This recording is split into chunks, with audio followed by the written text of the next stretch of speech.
গণতন্ত্রের আড়ালে হিন্দুত্ববাদী শাসন। ভারতে কি মুছে যাচ্ছে মসজিদ? আদালতের রায়ে বড় বিপদের সংকেত।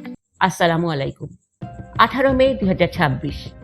ভারতের মানচিত্র থেকে কি মুসলিমদের সোনালী ইতিহাস চিরতরে মুছে ফেলার নীল নকশা চূড়ান্ত হয়ে গেছে?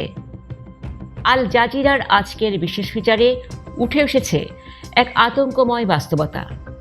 ভারতের আদালত একের পর এক মধ্যযুগীয় মসজিদকে মন্দির হিসেবে ঘোষণা করছে। অযোধ্যা দিয়ে শুরু হওয়া এই যাত্রা এখন বারাণসী, মথুরা ছাড়িয়ে ভারতের প্রতিটি কোণায় পৌঁছে গেছে।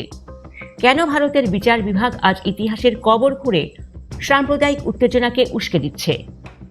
ইসলামোফোবিয়া কিভাবে একটি গণতান্ত্রিক রাষ্ট্রকে গ্রাস করছে? আজ আমরা দেখব ভারতের মাটিতে মুসলিমদের এই চরম নিগৃহীত হওয়ার নেপথ্য কাহিনী। আল জাজিরা জানাচ্ছে, আজ ভারতের একটি নিম্ন আদালত কয়েকশো বছরের পুরনো আরও একটি মসজিদকে মন্দির হিসেবে ঘোষণা করেছে। আদালতের দাবি, মসজিদটির নিচে প্রাচীন মন্দিরের ধ্বংসাবশেষ পাওয়া গেছে। কিন্তু প্রশ্ন হলো, 1991 সালের প্লেসেস অব ওয়ারশিপ অ্যাক্ট বা উপাসনালয় আইন কি তবে স্রেফ কাগজেই রয়ে গেল? যে আইন স্পষ্ট বলেছিল যে 1947 সালের পর কোনো উপাসনালয়ের চরিত্র বদলানো যাবে না, সেই আইনকে বুড়ো আঙুল দেখিয়ে কেন একের পর এক রায় দেওয়া হচ্ছে? বিশ্লেষকরা বলছেন, এটি কেবল আইনি লড়াই নয়, এটি ভারতের মুসলিমদের দ্বিতীয় শ্রেণীর নাগরিক করার এক সাংস্কৃতিক যুদ্ধ।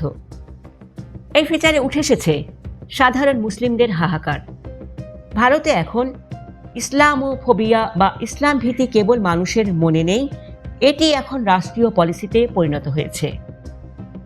মসজিদ থেকে আজান বন্ধ করা, হিজাব নিষিদ্ধ করা এবং এখন মসজিদগুলো কেড়ে নেওয়া সবই একটি বৃহৎ পরিকল্পনার অংশ। উগ্র হিন্দুত্ববাদী সংগঠনগুলো এখন প্রকাশ্যেই বলছে তারা একে একে 3000 মসজিদকে মন্দিরে রূপান্তর করবে। আর ট্র্যাজেডি হলো, এই পুরো প্রক্রিয়ায় পুলিশ এবং প্রশাসন পরোক্ষভাবে সমর্থন দিয়ে যাচ্ছে। ভারতের 200 মিলিয়ন মুসলিম এখন এক গভীর অনিশ্চয়তার মুখে।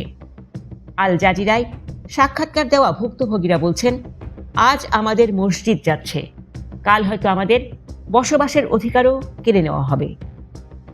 আন্তর্জাতিক মানবাধিকার সংস্থাগুলো হুঁশিয়ারি দিলেও ভারতের ভেতরের পরিস্থিতি দিন দিন বিশ্বে উঠছে। এই সাম্প্রদায়িক মেরুকরণ কি ভারতকে এক বড় ধরনের গৃহযুদ্ধের দিকে ঠেলে দিচ্ছে? দর্শক, ইতিহাস কি কখনো বর্তমানে অশান্তি তৈরির হাতিয়ার হওয়া উচিত? ভারতের এই পরিস্থিতি কি মুসলিম বিশ্বের সাথে দিল্লির সম্পর্কে কোনো প্রভাব ফেলবে? আপনার কি মনে হয়, গণতন্ত্রের আড়ালে কি হিন্দুত্ববাদী এক নায়কতন্ত্র জেঁকে বসছে? কমেন্টে আপনার মূল্যবান মতামত জানান। ভারতের এই রুদ্ধশ্বাস পরিস্থিতির প্রতিটি ইনসাইড আপডেট এবং সত্য খবর সবার আগে পেতে আমাদের সাথেই থাকুন। ভিডিওটি শেয়ার করে সত্যটি বিশ্বকে জানিয়ে দিন। ধন্যবাদ।